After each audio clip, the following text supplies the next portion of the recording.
Lagot ka, Dunyor. May mga resibo na inilatag kanina sa oral arguments dyan sa Supreme Court at eto ang matindi. May utos ang korte. Ano nga ba yan? Nako, Auntie Claire, ano yung sinasabi nyo nakaraan na Duterte, sa panahon ni Duterte, ang may matinding korupsyon? Eto, may resibo. Ayon dito, sa post po ni Jason Sa. Thank you, Senior Associate Justice Marivic MBF Leonen. He has requested the Marcos administration to submit to the Supreme Court all the statement of allotment release order or SAROS para sa unprogram appropriations with corresponding certification of excess income from Bureau of Treasury, lahat ng mga pondo na na-release para sa UA. Lahat ng SAROS detailed copies sana ma-release sa public sa mga nagbabantay ng budget. Nako, this is a big win for transparency kasi matagal na natin itong hinahanap. Alam nyo tungkol dyan sa usapin po ng budget. Merong dating congresswoman dyan na paulit-ulit talaga siyang nagsasalita tungkol sa budget na yan. Si former congresswoman Bernadette Herrera. At siyempre, baliwala ng mga buhaya yan. Pero kahit paano ngayon, eto, napag-usapan na sa korte. Eto ang dagdag sa post ni Jason Sa. But what we are really very curious about ay doon sa mga pondong galing sa PhilHealth, PDIC, GSIS, SSS. Magkano kaya ang napunta sa flood control projects? Lalo na sa GOS flood control projects, if any. Nako po. Simula pa lang naman yan. Tuloy-tuloy na yan. Kaya dito sa mga resibo na ilatag dyan sa Supreme Court, kagaya nito. O ano, Auntie Claire, kaya pa ba? Sige nga, magsalita nga kayo tungkol dito sa mga resibo. O ayon dito, Auntie Claire, heto ang resibo.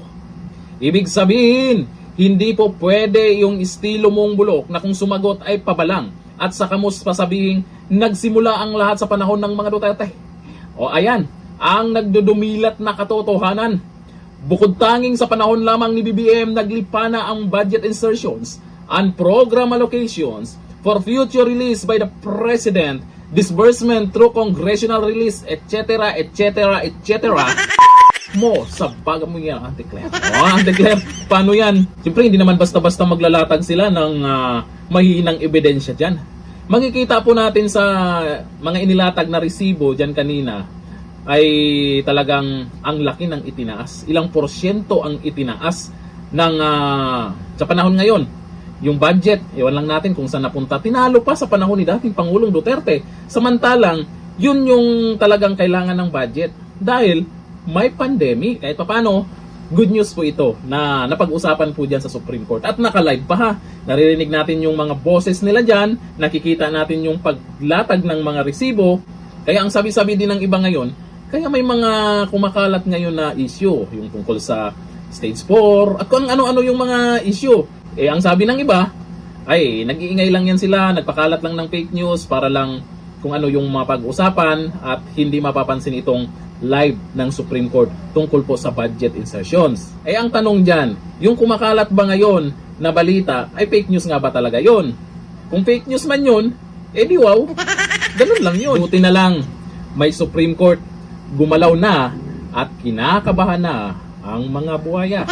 Dito na lang, thank you. Bye-bye. Call ito sa nagaganap na oral argument sa Supreme Court tungkol sa petisyon na i-declare na unconstitutional ang mga unprogrammed appropriations na naisingit sa GAA ng 2024, 2025, and 2026. Isa sa mga nagsalita doon, si dating Finance Secretary Benjamin Diokno ng Marcos administration.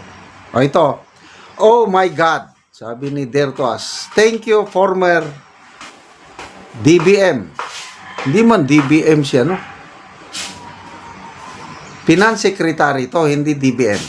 Former Finance Secretary Benjamin Diokno for telling the Supreme Court kung paano binaboy ng 19th Congress and Bongbong Marcos ang pondo.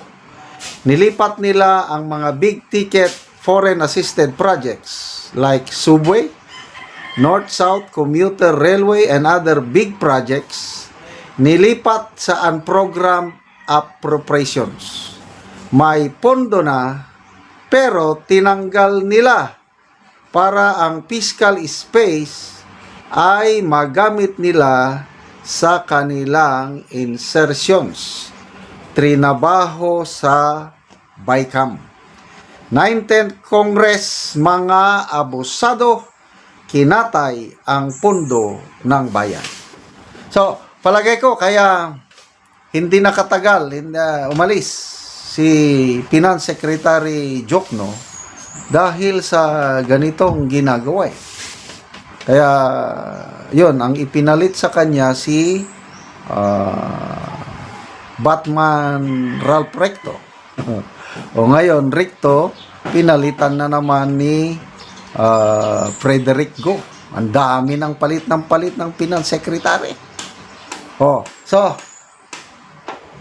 ako, very positive ako. Itong oral arguments ngayon sa Supreme Court. I think 4 na petisyon. 4 na different groups nag-file ng petisyon sa Supreme Court para ideklarar na unconstitutional ang ginawa ng Marcos Jr. government sa budget ng 2024, 2025, and 2026. Ang dami nilang isiningit na mga unprogrammed appropriations and special accounts. So, kanya-kanyang presentation. Yung isang kaibigan ko pang abogado, si Attorney Joseph Lemuel Bakiran, nako, nagsalita doon. Big time talaga yung kaibigan kong abogado. Nag-present doon. So, parang nakikita ko na, parang PhilHealth issue din ito na darating maybe within this year, magdesisyon ng Supreme Court, unconstitutional. So, anong epekto nito kung unconstitutional? Wala na, hindi na maibabalik yung pera. So, anong mangyayari? Hindi ko alam kung ma-declare. Yung PhilHealth, dineclare na unconstitutional. Nagutos ang Korte Suprema na ibalik. Instead na ibalik, na kunin yung pera kung saan-saan, wala. Ibinalik yung PhilHealth money, galing pa rin sa atin dahil kinuha nila sa 2026 national budget. Ano tayo? Duplikatay. Ginisya tayo sa ating sariling mantika dahil yung 60 billion na yan, pera natin yun dahil member tayo ng PhilHealth ginastos nila sa mga flood control projects at iba pang kung ano-ano dyan, wala na, hindi na pakinabangan. Ngayon, ibalik nyo. Yes, ibinalik nga, tayo pa rin ang nagbalik. Diba? Kaya, nakakainis na itong nangyayari sa gobyernong ito. At, salamat na lang at meron tayong Supreme Court na takbuhan. Ibon, Tia, they did because they can. Terry Ronyo, thank you, former Secretary Jokno. I hope former DBM Amina Pangandaman will do her share by telling the Supreme Court justices what she knows. Narinig ko rin, nagsalita si former Budget Secretary Boots Abad. Wow!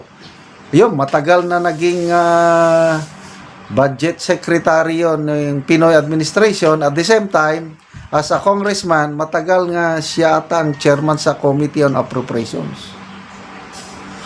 LB Johnson, kaya nga sinasabi dati doon sa amin na yung lugar namin dadaanan ng railway papuntang Matnog, Sorsogon. Di na natuloy kasi kinurakot na yung pundo kaya yung railway drawing na lang sa ngayon. Kung hindi sana pinakialaman yan, ang ganda sana ng, in fairness sa Pangulo, yung vision, maganda. Pero man, subway, may railway, yung ang bilis magbiyahe kung mayroong tren. Nasubukan namin yan sa ilang beses naming pagbakasyon sa Amerika, ang bilis magbiyahe pag sa train, dadaan sa subway, dadaan kung saan-saan, walang traffic. Itong nangyayari, wala eh. Sa National Expenditure Program, may pondo. Nandiyan na. Pagdating sa Congress, BICAM, tinatanggal. Ala. Yung pondo na yun, ginagamit para sa mga pet projects na nila sa kanilang mga distrito. Ang Pangulo, nagreklamo kunuhay. Oh. Di ba yun ang revelation ni Congressman Toby Chanco? Sometime November 2024, nagalit ang Pangulo, tinawag niya si Martin Romualdez. Bakit nyo pinapakialaman? Ilang eroplano bang gusto nyong bilhin? Ilang mansion bang gusto nyong makamit sa maangkin sa Forbes Park? Something like that. Ibalik nyo yung pondo ng mga flagship projects ko. Nung sagot daw ni Romualdez, yes, ibabalik namin sa BICAM. Hindi naman ibinalik. Ang Pangulo, hindi naman niya bineto. Wala, ang hina talaga ang Pangulo. Sinabihan na niya si Romualdez ibalik, hindi binalik, wala lang din siyang ginawa. Ana-ana lang, nag-overtime kunuhay na nag-review sa budget, mamaya pinirmahan din. Kaya, wala, nabudol talaga ako sa pagkampanya, pagsuporta sa kandidatong ito.